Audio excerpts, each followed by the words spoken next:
ein Jahr wo es rieb עם אדוני עושה שמיים וארץ.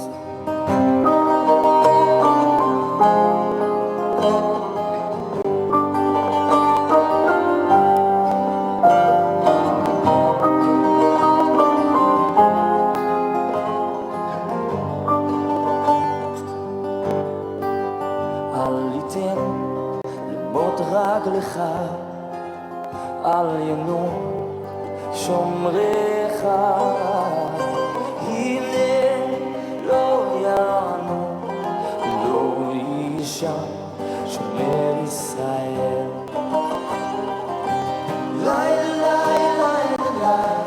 히브리어로 시편 121편 성가요.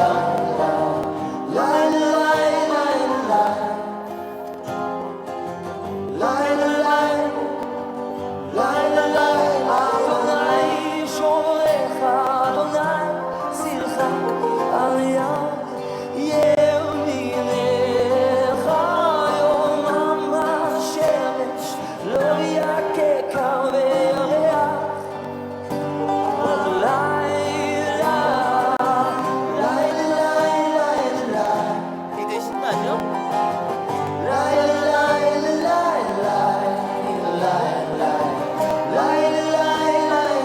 예루살렘의 다윗의 땅 밑에서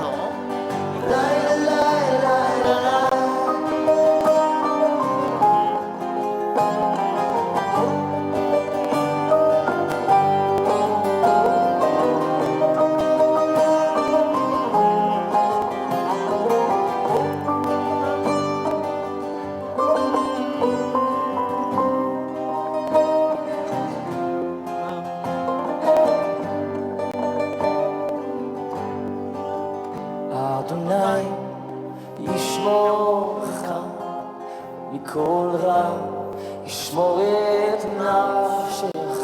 אדוני ישרוצך ובורך ואתה בעד עולם. לילה 나무나 들거나 마냥 나를 아시옵고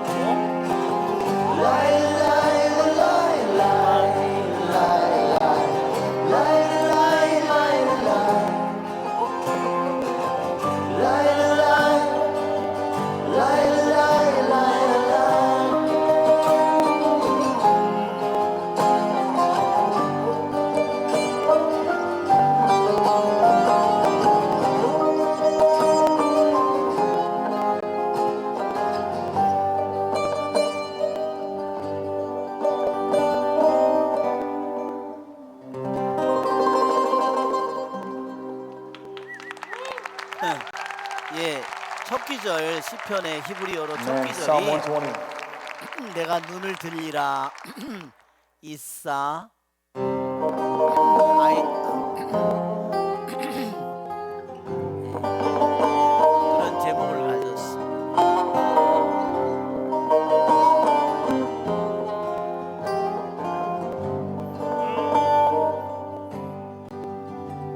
אשא עיניי אל ההרים מאין יבוא עזרי עם 아도나이 민닌 셔마 이스라엘 랄랄랄랄랄 이제 20 오늘이 25번 우리 겸손을 오늘 끝낼 때가 됐습니다. 네. 네, 주님의 기도로 시작하겠습니다. 성부와 성자와 성령의 이름으로 아멘. 하늘에 계신 우리 아버지의 이름이 거룩히 빛나시며 아버지의 나라가 오시며 아버지의 뜻이 하늘에서와 같이 땅에서도 이루어지소서.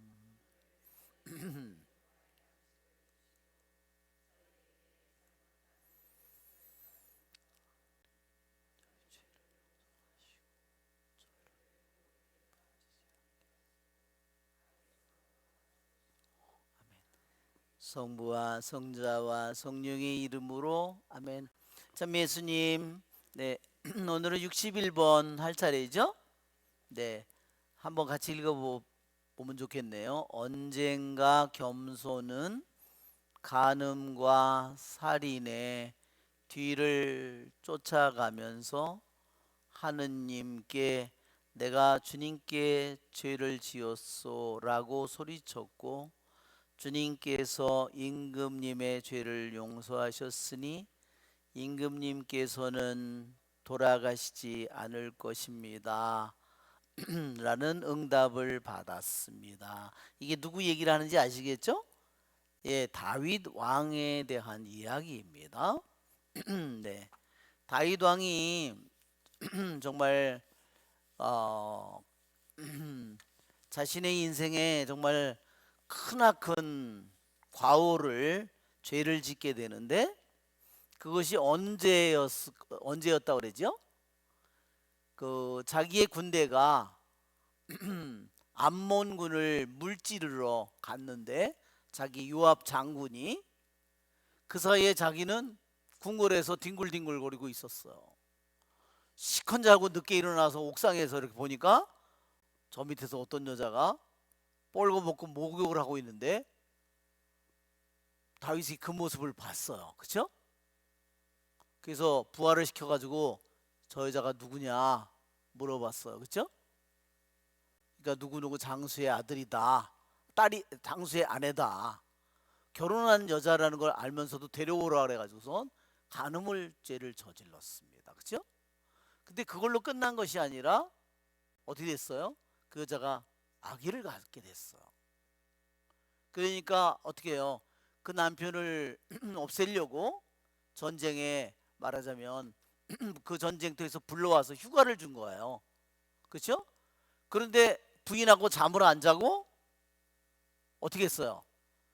군인들하고 같이 집에 들어가지 않고 내 동료들이 전쟁터에서 목숨을 바쳐 싸우고 있는데 내가 어떻게 집에 가서 그런 편안함을 누릴 수 있느냐. 그래서 다윗이 불러가지고 그 다음 날은 술을 진탕 먹였어요. 근데 그 다음 날도 또 가지 않았어요. 그래서 어떻게 했죠? 요압 장군에게 시켜서 제일 싸움이 치열한 곳에 보내가지고 죽여라 한 겁니다.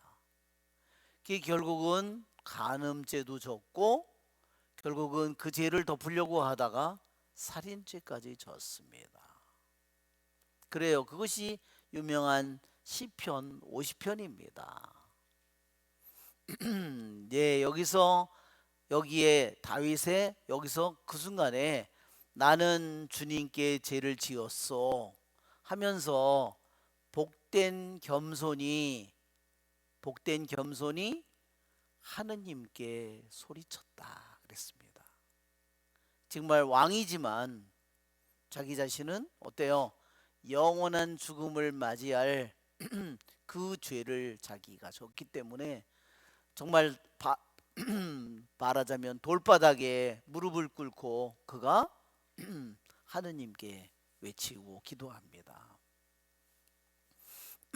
그랬을 때 정말 자신이 왕이 아니라 너무너무나 초라하고 비참한 한 인간으로 돌아가서 자기가 얼마나 커다란 자신이 죄를 지을 수 있는 존재인지, 죄를 지은 존재인지 그가 고백하면서 하느님께 말하자면 하느님께 죄를 고백합니다.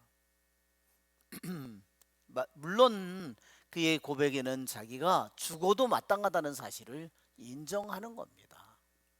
자기가 왕의 자리를 쫓겨나든 뭐를 하든 죽음을 겪든 마땅히 그것은 자기가 겪을 당연한 일이라고 그랬을 때 그렇게 겸손되이 그가 하느님께 부르짖었을 때 주님께서 그의 모든 죄를 씻어 주었다.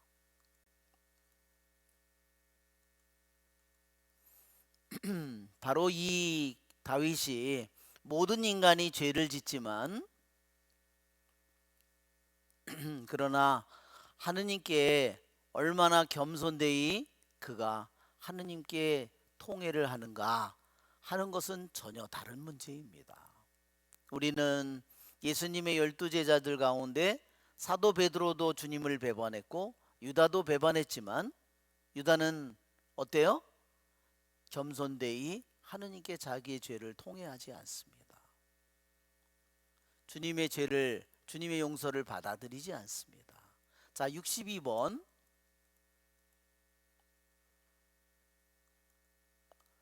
자, 교부들은 육체의 노동이 겸손에 이르는 방법이요 기초라고 선언했습니다. 예, 여기에서 겸손에 이르는 그 길이 뭐냐? 겸손에 이르는 길은 기초는 밑바탕이 되는 것은 뭐냐면 육체적인 수고라는 겁니다. 말하자면 자기에게 주어진 여러 가지 의무나, 그렇죠? 말하자면 어떤 사람은 수도자로서 주방에서 일하고 어떤 사람은 농사를 짓고 어떤 사람은 청소를 하고 각자 자기의 육신을 가지고 해야 될 자신들의 일이 있다는 거죠. 그 모든 일들을 겸손되이 그 일들을 순종하면서 함으로써 그가 겸손에 이르는 길을 그가 달려가고 있는 것이다.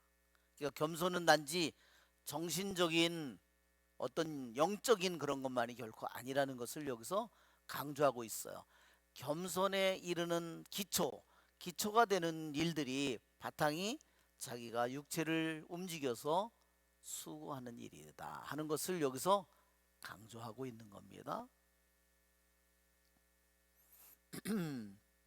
또한 나는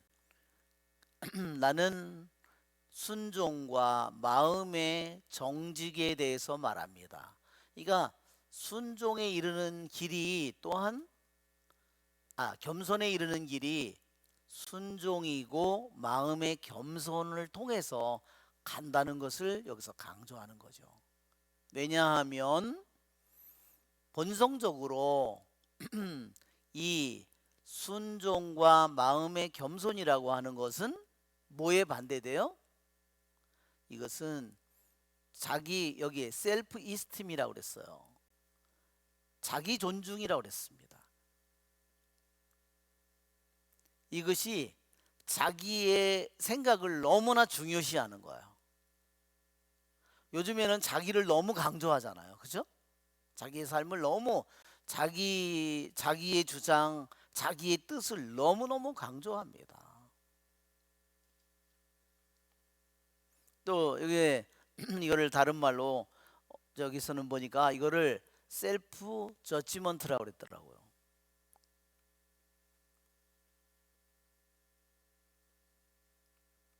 아멘.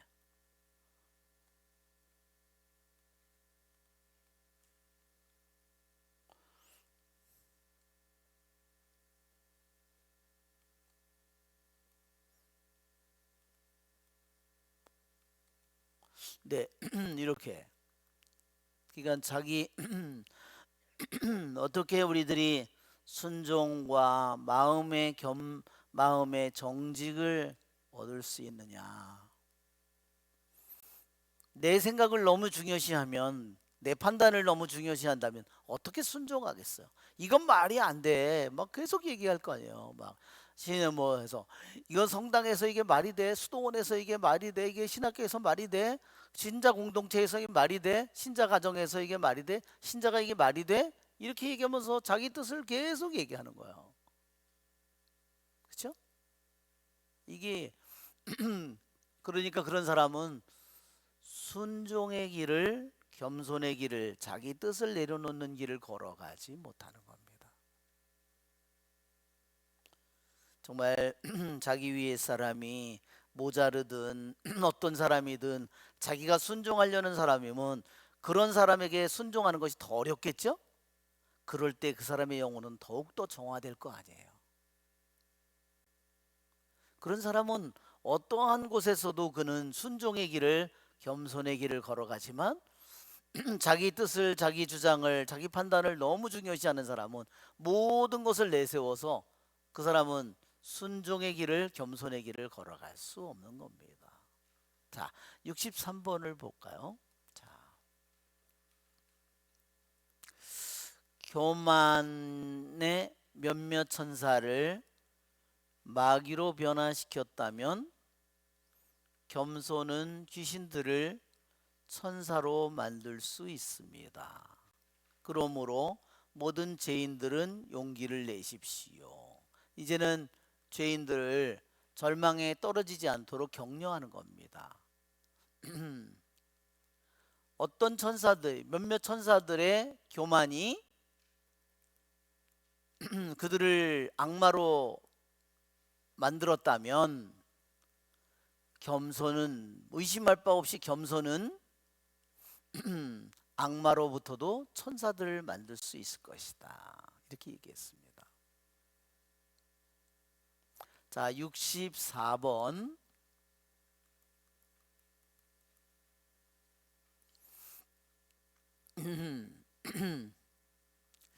자, 여기에는 겸손에는 나름대로의 표식이 있습니다. 이렇게 되어 있는데 여기에는 그 글을 보면 표식이라고 되어 있지 않습니다. 여기에서는 뭐라 하냐면 겸손의 힘줄이라고 그랬어요.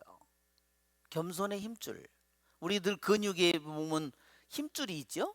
근육도 있고 힘줄도 있고 뭐 관절도 있는 것처럼 겸손이라고 하는 것의 힘줄은 뭐냐? 겸손의 길은 뭐냐? 단지 겉으로 드러나는 징표가 아니라 표시가 아니라 말하자면 힘줄은 어때요? 힘줄은 속에 숨어 있습니다. 그렇죠? 사인은 뭐예요? 겉으로 드러나는 표시는 드러나는 거잖아요. 그러니까 여기 표현이 얼마나 조심스러운지 보세요. 겸손의 힘줄은, 보이지 않는 힘줄은 뭐냐?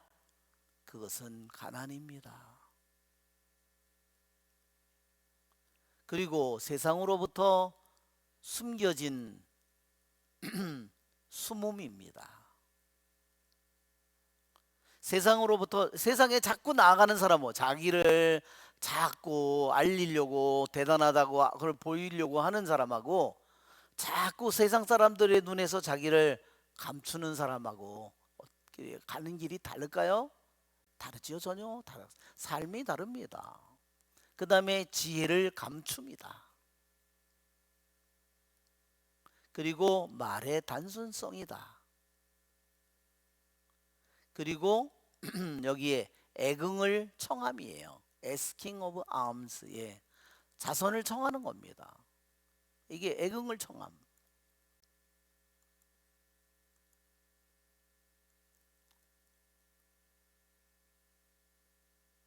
그러니까 아무것도 가진 것이 없기 때문에 말하자면 길거리에 가서 구걸을 해서 말하자면 그전에도 스님들이 보면 어떻게 하죠? 여기다 바랑을 메고 시주를 받으러 다니잖아요. 이것을 말하는 겁니다. 그러면 얼마나 많이 무시도 당하고 그쵸? 천대도 당하고 아이고 저거 허우대가 멀쩡한 놈이 저러 가고 동냥을 하러 다닌다고 그렇죠? 벌벌 소리를 다 듣겠죠? 그렇죠? 네. 그 다음에 고귀함을 감추는 것. 그 다음에 퍼밀리에리티. 예. 이것은 친한 것을 말하는 겁니다. 그리고 친한 것을 추방합니다. 그 다음에 putting chair out of the court. 예. 잡담을 멀리하는 거다. 이런 것들이 보이지 않는 겸손의 힘줄이라는 겁니다. 그러니까 잘 그 내용들을 보면 어때요? 정말 이 모든 하나하나 이 모든 일들이 우리들의 영혼을 겸손으로 인도해 가는 길이에요. 그러나 어떤 사람은 생각해 보세요. 겸손으로 가는 길을 안 가고 엉뚱한 길로 정반대의 길로 자꾸 간다는 거죠. 자기를 드러내는 길로 자꾸 가려고 하는 거죠. 그러니까 가는 목표가 달라지는 거죠. 방향이.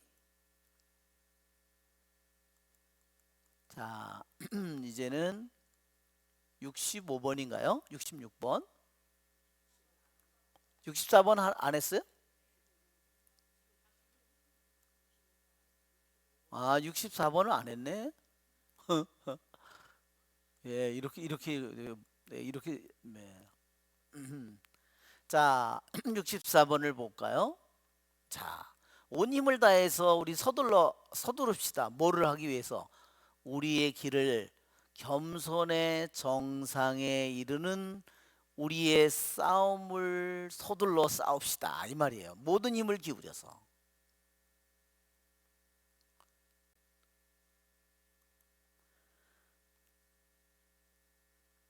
예, 이게 그렇지만 겸손의 정상에 이르는 것이 우리들 모두 영적으로 우리들이 걸어가는 우리들의 길이라는 거죠.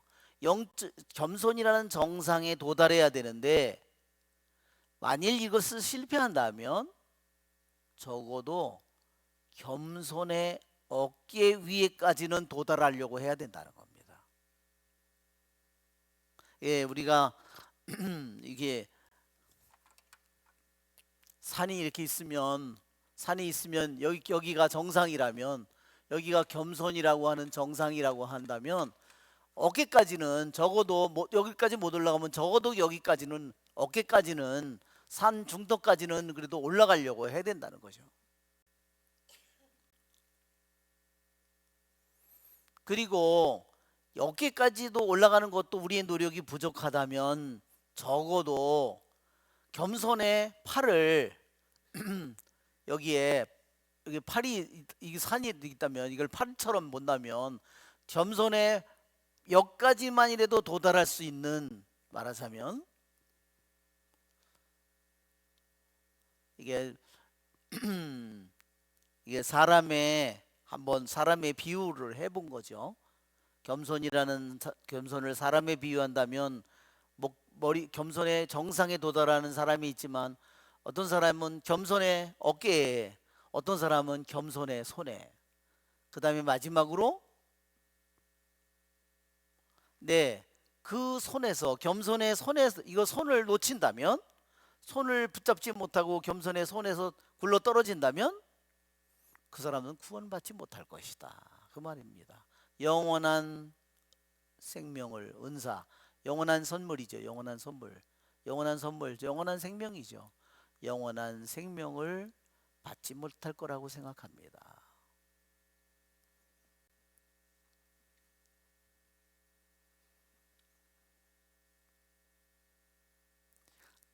자,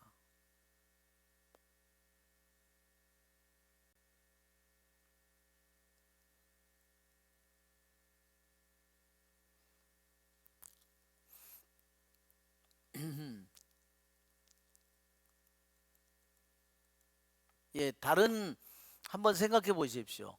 다른 덕은 다 있는데 겸손이 없다면 그 사람이 하늘나라에 갈 수 있겠어요? 나라가 갈 수 없습니다. 다른 덕은 다 있는데 겸손이 없다면, 그러면 누가 중심이겠죠? 자기가 중심이죠. 자, 66번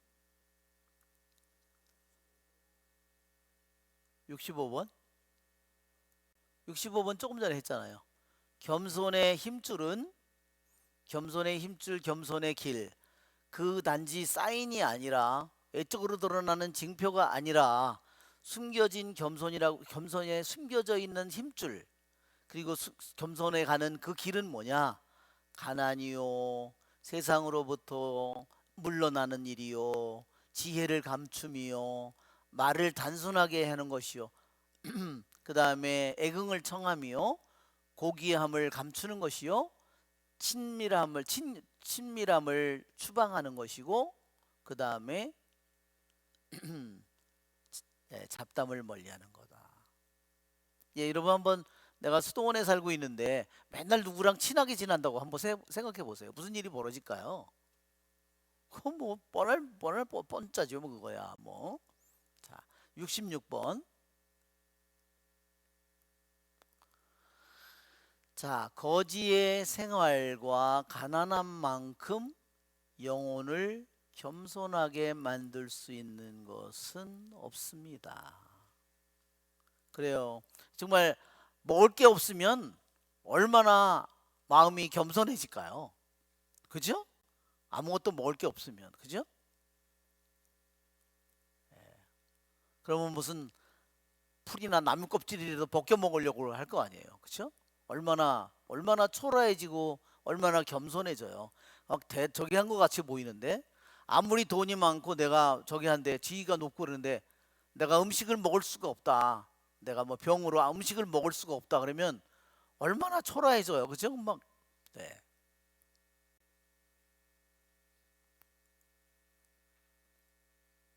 우리가 과시의 가능성을 멀리한다면 우리는 참으로 지혜를 사랑하는 사람임을 나타낼 것입니다. 자, 자 여기 보면 state of destitution이라고 그랬어요. 이거는 결핍의 상태를 말하는 겁니다. 너무 가난해서 먹을 게 없다. 말하자면 돈이 없다. 그러면 얼마나 영혼이 겸손해지느냐. 거지의 생계. 예, 거지의 생계 뭐예요? 거지 하루 그냥 한 끼만 먹을 것만 있어도 그냥 감사하는 거다 이거죠. 근데 그것도 없을 경우에 얼마나 영혼을 겸손하게 만드느냐.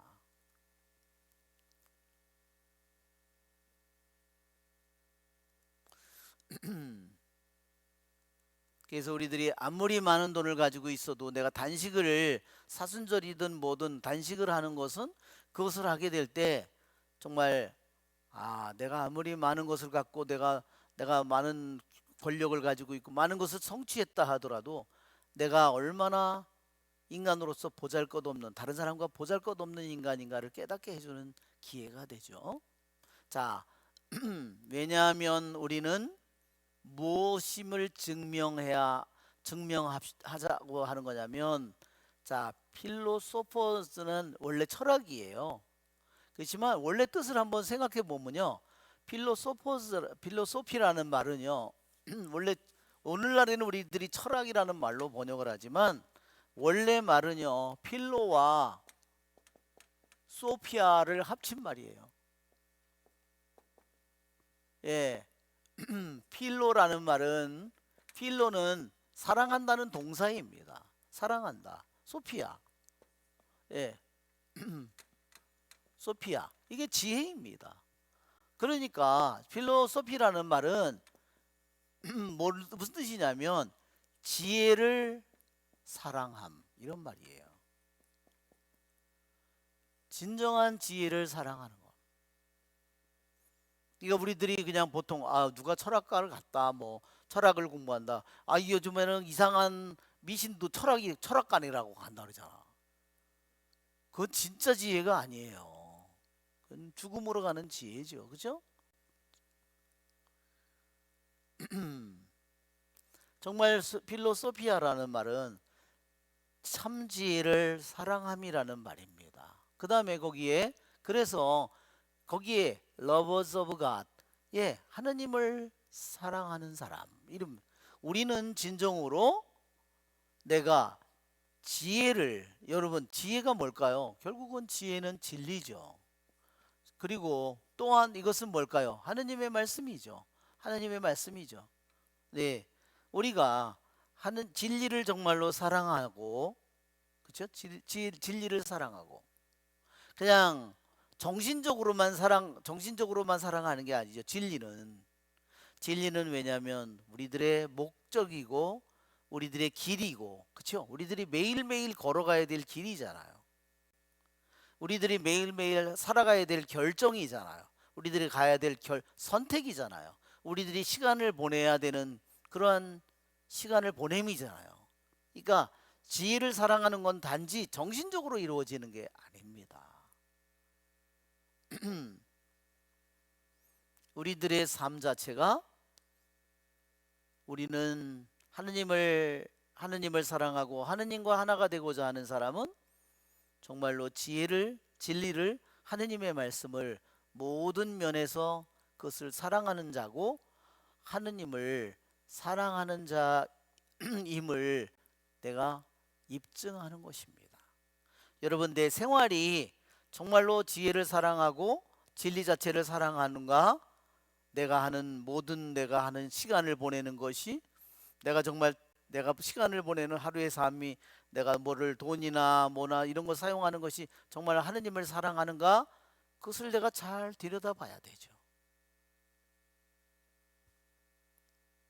나는 지금 현재 내 생각으로 내 삶을 뒤돌아볼 수 있잖아요. 그렇지 않은 것이 내 안에 있을 때 내가 그냥 헛된 것에 돈을 막 펑펑 써대고 막 이런다면, 그죠? 뭐 어떻게 하겠어? 그러면 자기가 그런 삶을 살면서도 그런 삶을 고치려거나 진리를 받아들이려는 마음이 없어요. 세상을 사랑하는 마음이 너무나 큰데 그런 마음을 버리려는 생각이 없다. 그러면 어떻게 주님의 길을 따라가겠습니까? 자, 어떤 때 그러냐? 특히 exaltation, 내 자신을 드러높일 가능성을 가졌을 때 우리가 그렇죠? 우리들이 이 옷을 입으면 내가 훨씬 더 이뻐 보일 것 같은데, 그렇죠? 내가 이거 다이아몬드 하나 끼면 내가 훨씬 더 멋있어 보일 것 같은데, 이런 거지, 그렇죠? 나를 드러높이는 그런 길이죠. 겸손의 길이 아니라, 그죠? 그런 가능성이 있을 때 우리는 얼른 거기로부터 도망쳐야 된다는 겁니다. 만약에 그걸 하나 선택하면 또 그 다음에는 어떻게 할까요? 더 멋있는데 더 대단한 거, 더 명품을 자꾸 찾겠죠?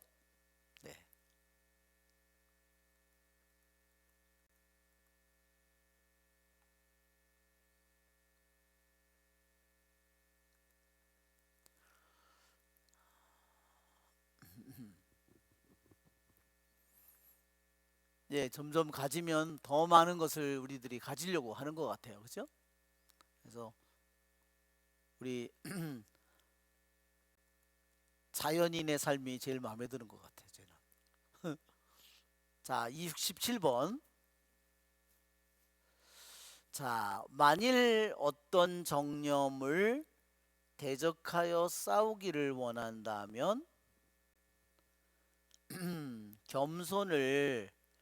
겸손과 동맹을 맺으십시오. 겸손은 지혜와 낙심이라는 뱀을 짓밟을 것입니다. 그리고 육체의 악함과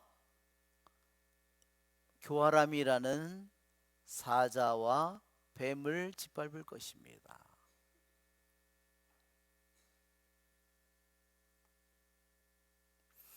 여기에는 보면 여기에는 뭐라 그랬냐면 육체의 뱀과 그랬어요. 육체의 뱀. 육체의 뱀은 뭘 가리킬까요?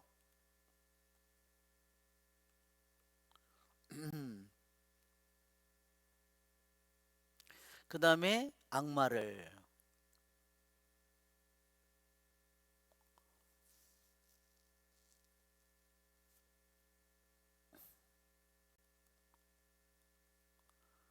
육체의 뱀과 악마라는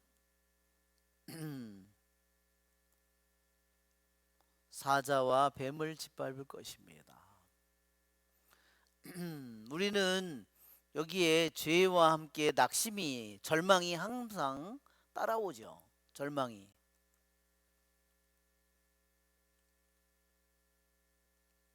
잘못 통해를 하면 절망에 빠지기 쉽잖아요. 그러니까 통해를 하는 사람에게 절망에 빠지도록 만들어서 악마가 공격을 하는 거죠. 그래서 죄를 통해하는 사람은 절망에 빠지지 않도록 조심해야 되는 거죠. 하느님은 절대로 그것을 원치 않죠. 그러니까 말하자면 통해인 것처럼 보이는데 절망의 올가미로 그 영혼을 덮어서 그의 영혼이 벗어나지 못하도록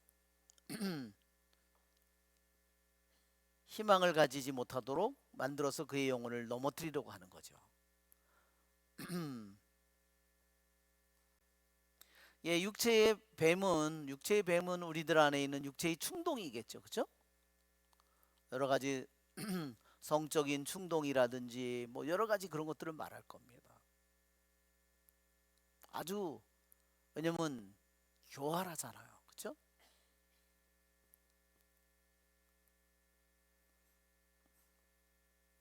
평상시에 우리 육체는 별로 내 자신의 모습을 잘 드러내지 않는데 어느 순간에 이 뱀과 같은 모습을 드러냅니다. 자, 68번. 겸손은 시면으로부터 높은 하늘로 들어 올려줄 수 있는 거룩한 방수관입니다.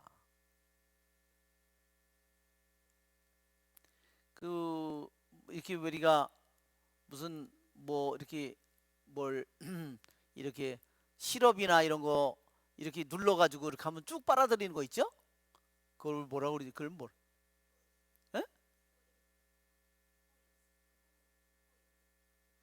스포이드 같은, 예. 그러니까 저도 오늘 그 뭐지요? 저기 벌꿀로 만든 그 칙칙하는 거 있잖아요.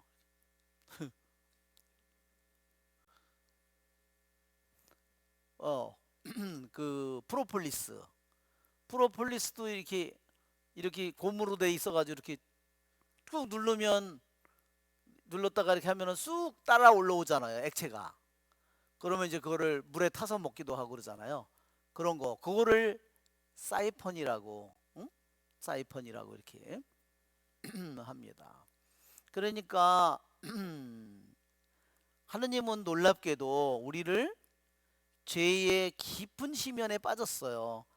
말하자면 다윗처럼 간음과 살인죄를 저질러서 정말 자기가 어디에도 얼굴을 들 수 없는 모든 신하들이 다 알게 됐고 군인들이 다 알게 됐고, 그렇죠?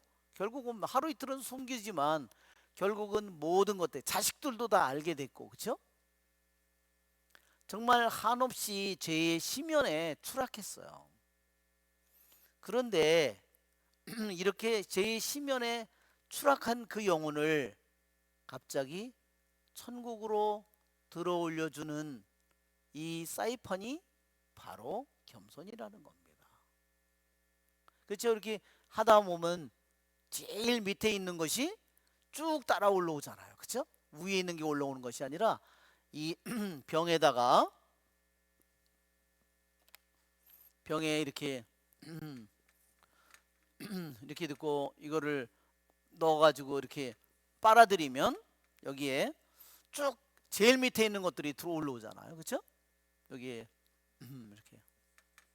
이렇게 있으면 바로 겸손에 대한 이러한 비유를 이렇게 한 겁니다. 겸손이 우리들의 영혼을, 그래서 여러분 세리가 기도하는데 어떡하죠? 세리가 기도하는 거 혹시 알죠? 바리사이가 기도하는 거하고 그 그리고 뭐 뭐 창녀라든지 뭐 마찬가지죠. 세관장 자케오라든지 그의 영혼을 통해하는 영혼을 하나님께서는 십자가 오른쪽에서 통해하는 그 강도를 어떻게 해요? 낙원에 들어가는 첫 번째 사람으로 만들어 준다는 겁니다. 자, 69번.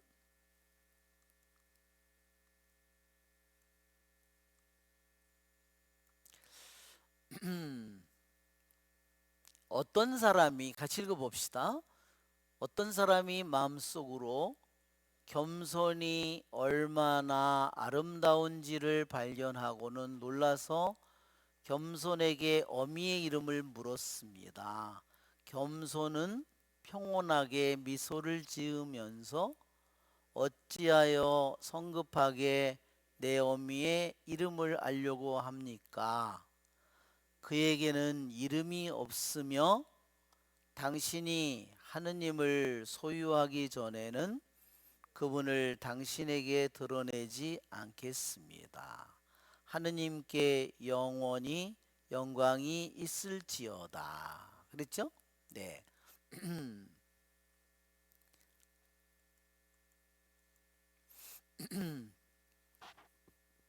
예, 어떤 악에도 보면 악의 악습에게 물어볼 할 때도 탐욕이든 교만이든 허영이든 내 어미가 누구냐 이렇게 여기서 묻습니다.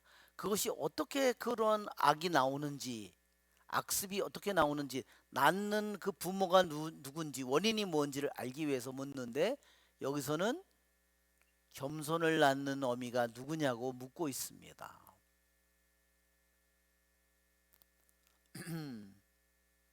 자, 겸손의 부모는 뭐라고 그랬어요? 자, 여기서 말하기를 겸손 자체가 이름이 없다. 겸손의 정의가 그랬죠? nameless grace라고 그랬어요. 정의를 할 때.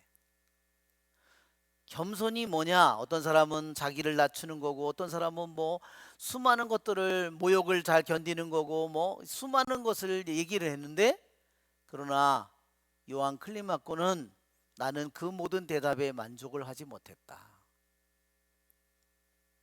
그러면서 그가 말한 것은 겸손이란 nameless 이름이 없는 은총이다. 즉 거기에 자기를 낮추고 자기가 아예 없어요. 그러면 자기가 없는 이름이 없는 그의 존재가 없고 오직 뭐예요?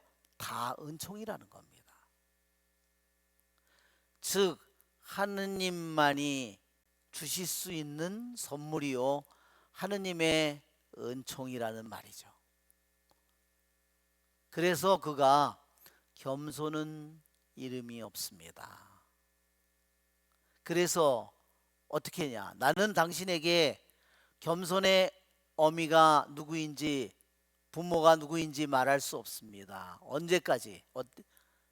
그대가 하느님을 소유하기까지는 말할 수 없습니다.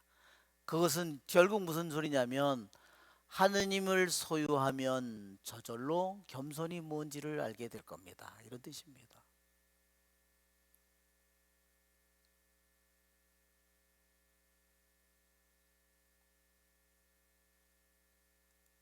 자, 여기에 그분께 영원히 영광이 있기를 아멘 하고 이 셈의 어머니는 이 겸손을 셈이라고 부른 거예요. 이 셈의 어머니는 깊은 바다입니다. 깊은 바다는 누굴까요? 깊은 바다는 하느님을 가리킵니다. 또 이 분별의 셈이 바로 겸손입니다. 그러니까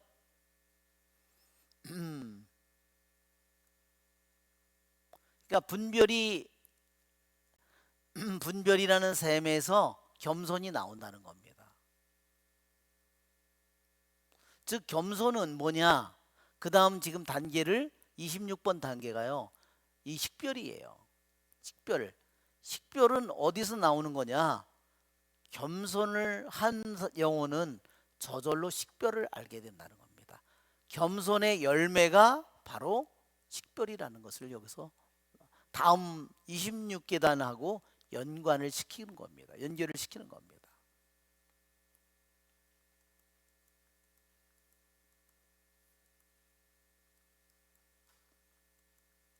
네, 정말 이 겸손 정말 어디서도 어느 영적인 책에서도 겸손을 이렇게 깊이 얘기한 찾아볼 수가 없어요.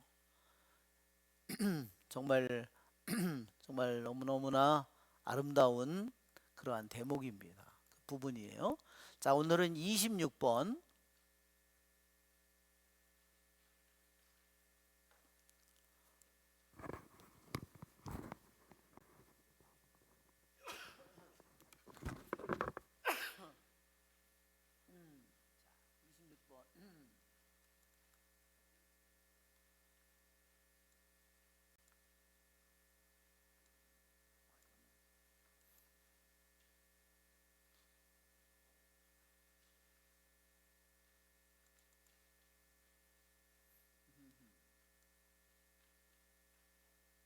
프린트물 여러분 받으셨죠? 네. 자, 여기에서 제목을 보면 우리는 이거를 죄송합니다. 네, 여기 제목에서 보면 우리는 그냥 분별이라고 되어 있는데 이거를 식별이라고도 번역하고요.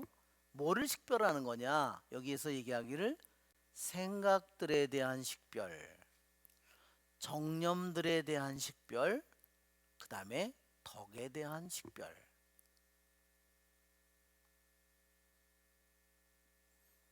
예, 우리들이 어떤 생각이 왔는데 이 생각이 정말로 하느님에게서 온 건지 악에서 온 건지 또는 어디서 올 수 있을까요? 하느님에게서 온 것도 아니고 악에서 온 것도 아니고요. 내가 인간의 내 자신이 혼자 그냥 생각하는 것일 수가 있어요. 그래서 우리들이 어떤 생각이 나한테 떠올랐어도요. 그 생각을 쉽게 따라가면 실패하기가 쉽습니다. 왜? 떠오른 그 생각의 근원이 하느님에게서 온 것이라면 그것은 절대로 없앨 수 없을 것이고 하느님의 뜻은 하느님의 뜻을 하느님이 열어놓는다면 막을 자가 없을 거고 닫아놓는다면 열 자가 없을 거죠. 하느님께로부터 오지 않은 모든 것은 다 쓰러질 것이다 그랬습니다. 그래서 우리들에게 식별은 너무너무나 중요한 부분입니다. 그런데 여기에서 그 겸손의 열매로 식별에 대한 능력을 갖게 된다는 겁니다. 생각에 대해서, 정념에 대해서, 덕에 대해서. 예. 그러니까 여기에서 여러분 한번 보면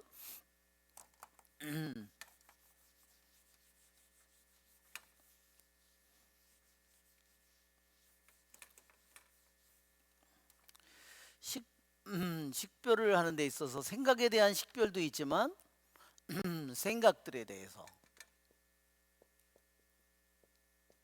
정말 우리들에게도 하루에도 얼마나 수많은 것들이 반짝반짝하면서 우리들에게 수많은 생각들이 들어옵니까? 또 하나는 패션과 버추라고 했어요. 여기에 자 여기에 이거는 따지면 이것은 악입니다. 이거는 덕입니다. 이거는 악습이고 이거는 덕이에요. 정반대가 되는 겁니다. 패션은 결국 우리들에 대한 패션은 7가지 정념이거든요. 우리가 칠제종이라고 하는 거 패션 이게 우리들이 이것을 칠제종 또는 팔제종이라고 하는 이거거든요. 죄악의 뿌리를 가리키는 거죠.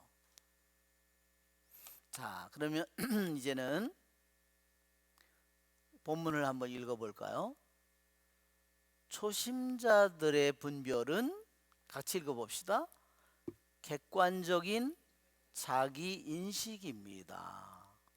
완전한 길에 이르는 길에 중간 단계에 있는 사람들의 분별은 참으로 선한 것과 본질적으로 선을 반대하는 것을 확실히 구분하는 영적인 능력입니다. 완전한 사람들의 분별은 신적 조명의 결과로 얻는 지식으로서 그 빛으로서 사람들의 내면에 있는 어두운 것을 비추어 줄 수 있습니다.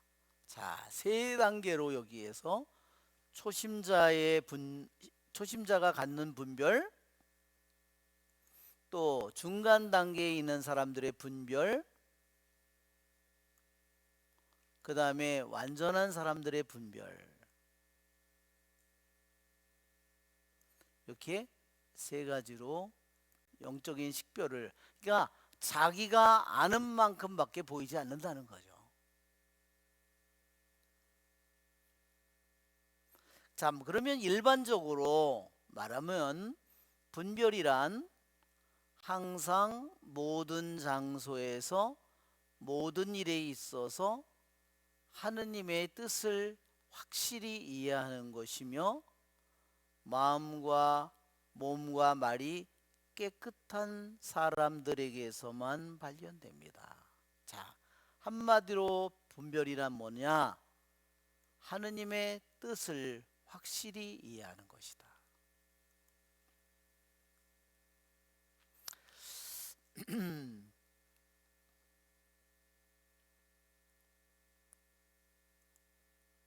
왜 이렇게 하느님의 뜻을 아는 것이 왜 이렇게 어려울까요? 첫째는 그 문제가 내 안에 있기 때문입니다. 그렇죠?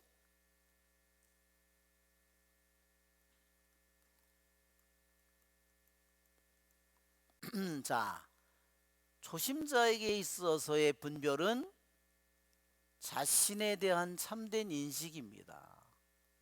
자기를 올바로 아는 것, 여러분 그게 참 잘 안 되죠.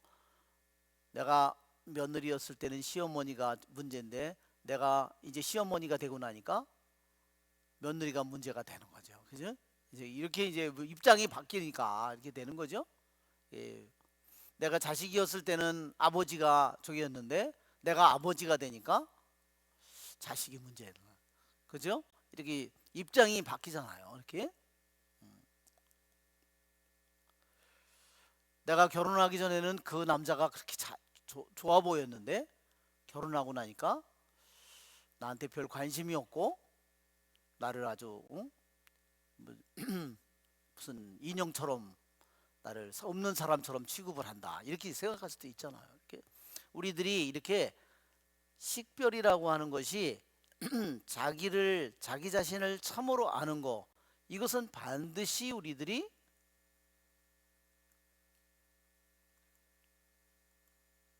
필요한 일입니다.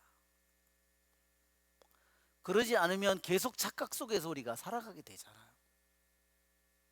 그러면 계속해서 자기중심적인 삶을 살 수밖에 없습니다. 그러면 중간 단계에 있는 영혼들은 어때요? 중간 단계에 있는 사람들에게 식별은 영적인 감각입니다. 어떤 감각이냐?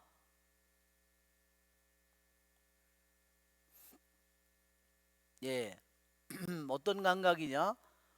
truly good, 진짜로 좋은 것, 진짜로 선한 것. 여기에서 진짜로 선한 것이라고 그랬어요.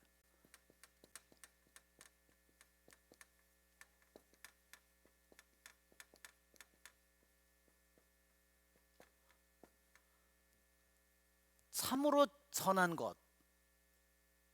그 다음에 what is of nature. 또 이거는 선한 것이 아니라 그냥 본성적인 거예요.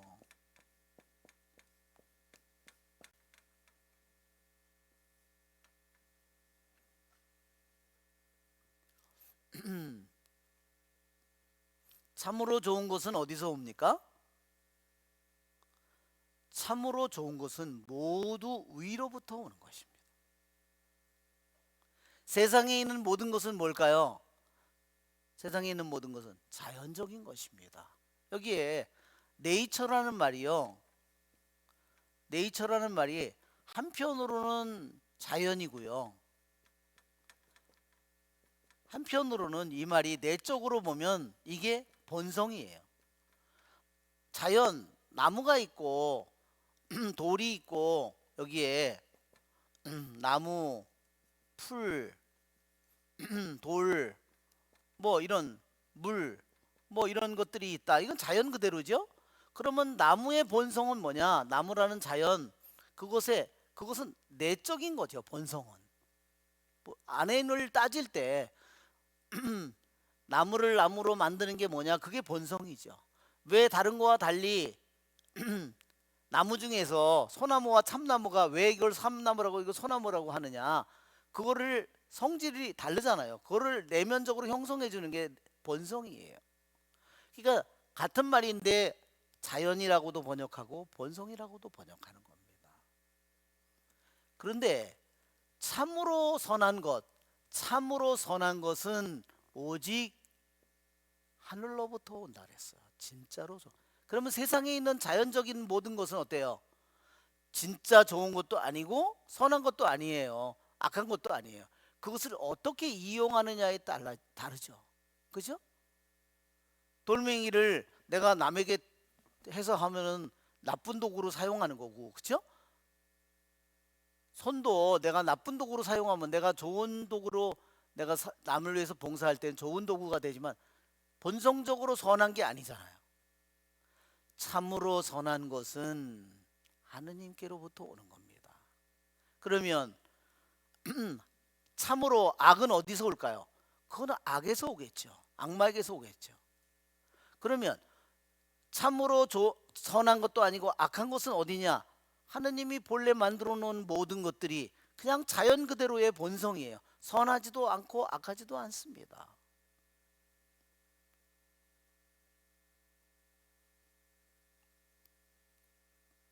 그것을 참으로 선한 것과 참으로 본성적인 것, 또 거기에 반대되는 것, 본성에 반대되는 거, 그건 뭐죠? 비본성적인 거. 예, 여기 네이처라면 이것은 말하자면 슈퍼네이처.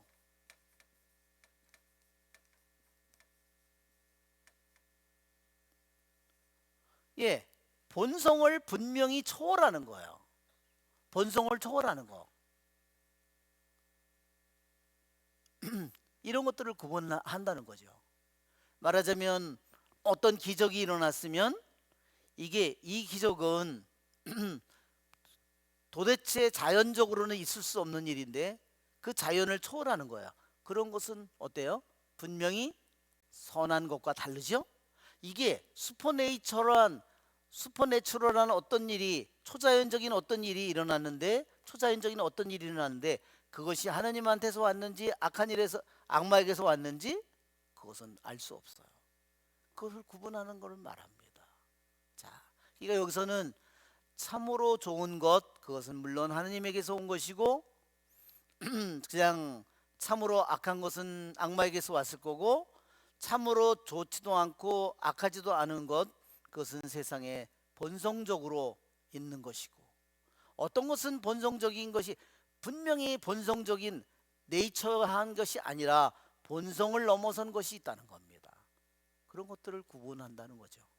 자, 그 다음에 마지막 단계에 있어서 완전한 사람에게는 어떤 것이냐, 이 식별이라고 하는 것이 지식은 지식인데 그들이 어떻게 이것을 소유했느냐?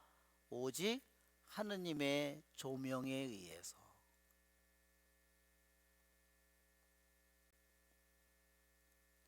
예, 여러분, 우리가 바오로 사도를 보면 어느 한순간에 다마스커스로 가다가, 그렇죠? 말을 타고 가다가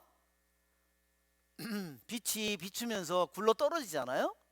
그게 말하자면 하느님의 조명입니다. 예수의 창설한 이나시오도 그런 얘기를 했어요. 자신이 어느 한순간에 하느님의 조명을, 그럼 뭐 몇 시간이 됐을까? 파스칼도 그게 뭐 2시간이 3시간인지 아주 짧은 시간이에요. 일생에 비하면. 그것이 신적인 조명입니다. 뭐 아구스티노도 마찬가지죠. 그렇게 책을 통해서 연구를 해도 깨닫지 못하던 것이 어느 한순간에 성경을 읽는 순간에, 로마서 13장 13절을 읽는 순간에 그가 신적인 조명을 받습니다. 자, 그러면 어떻게 되죠? Can enlighten it with his lamp what is dark in others. 자, 그것은 뭐냐면 등불로 비추는 것 같다는 거죠. 등불로 비추는 것 같다는 겁니다.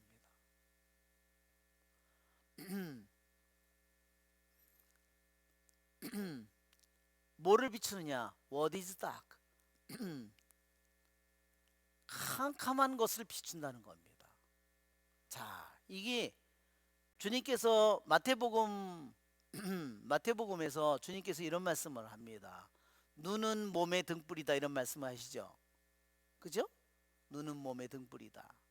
그 눈은 뭘 가리키는 거냐면요, 이 식별의 눈을 가리키는 겁니다. 영혼의 눈을 가리키는 겁니다.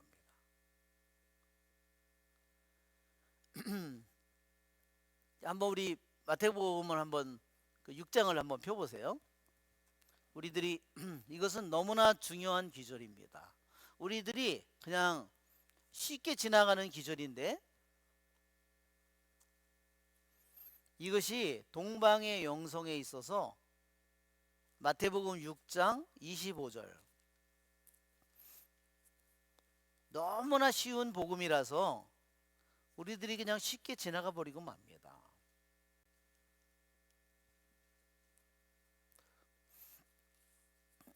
자, 6장 22절이네요. 22절.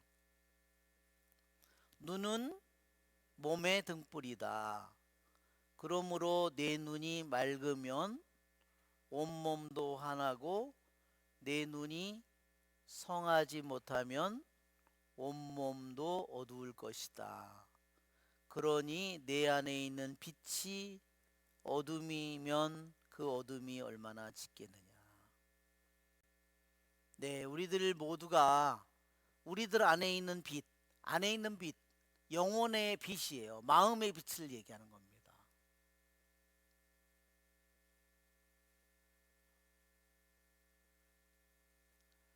이게 영혼의 눈이에요.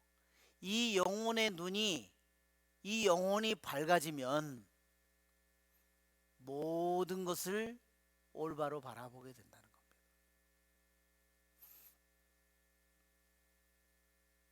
여러분, 이 영혼의 눈이 밝아지면 어떻게 될까요? 여당, 어떤 사람은 여당 야당으로, 저놈은, 그러면 신자인데 나는 반쪽은 아주 죽일 놈들이야. 다 내가 여당에 속해 있더니 야당에 속해 있더니 반쪽 저놈들은 다 죽일 놈들이야. 그러면 이북 놈들도 물론 죽일 놈들이고, 그치? 그죠? 자기 가족 중에 그러면 여당 야당이 갈라질 거 아니야. 그놈도 죽일 놈이지. 그죠? 그러면 영적인 조명을 받은 사람도 그렇게 바라볼까요? 하느님도 그렇게 바라볼까요? 하느님도 이놈들은, 여당 놈들은 죽일 놈들이고 야당 놈들은 죽일 놈들로 바라볼까요? 그 눈먼 자들의 모습이죠.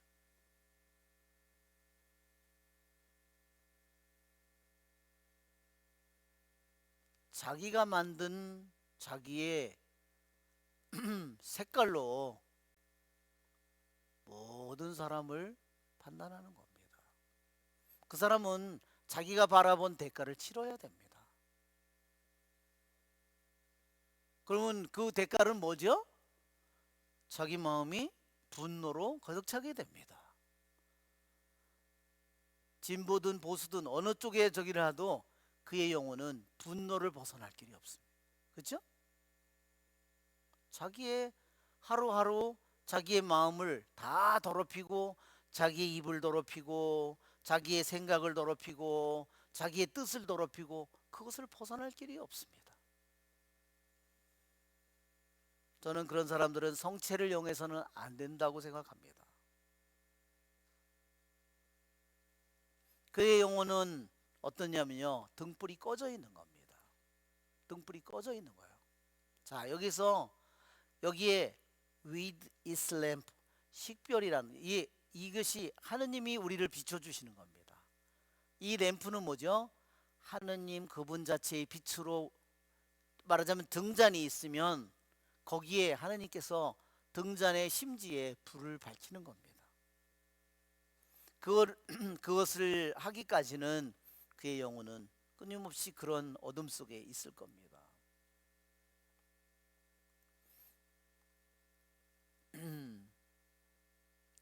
일반적으로 그냥 초심자에게 나아간 자에게, 완전한 자에게가 아니라 일반적으로 식별은 뭐냐? Assured understanding of the divine will이라고 그랬어요. 이게 뭐냐면 아주 확실한 이해다. 뭐를? 하느님의 뜻이 무엇인지를 누가 설명하지 않아도 뭐하지 않아도 그냥 확고하게 그 자체로 안다는 겁니다. 어떤 경우에든 어떤 장소에서든 어떤 문제에 대해서든 식별이라고 하는 것은 아주 확고한, 무엇이 하느님의 뜻인지 아주 너무너무나 확실한 거예요. 모호한 것이 아니다. 그러면 어디에서 이런 것들이 어떤 사람에게 발견되냐? 마음과 몸과 입이 깨끗한 영혼들 안에서만 발견됩니다. 그렇죠, 여러분? 마음으로 깨끗하고 몸으로도 입으로도 깨끗함, 그렇죠? 자, 이 영적인 식별이 겸손이 낳는 열매라고 했어요. 그러니까 이런 이 영적인 이 식별은 우리들의 영혼이 하느님의 빛을 받는 겁니다. 하느님의 빛을 받아서 그의 영혼이 환해지는 거예요. 그것을 체험하지 않고는 결코 알 수 없는 것입니다. 저도 아직 그런 경험을 해본 적이 없어서 하여튼 여기서 말하는 우리 식별의 1번 정의를 우리가 오늘 공부하고 오늘 여기서 마쳐야 될 것 같습니다. 은총이 가득하신 마리아님 기뻐하소서. 주님께서 함께 계시니 여인 중에 복되시며 태중의 아들 예수님 또한 복되시나이다.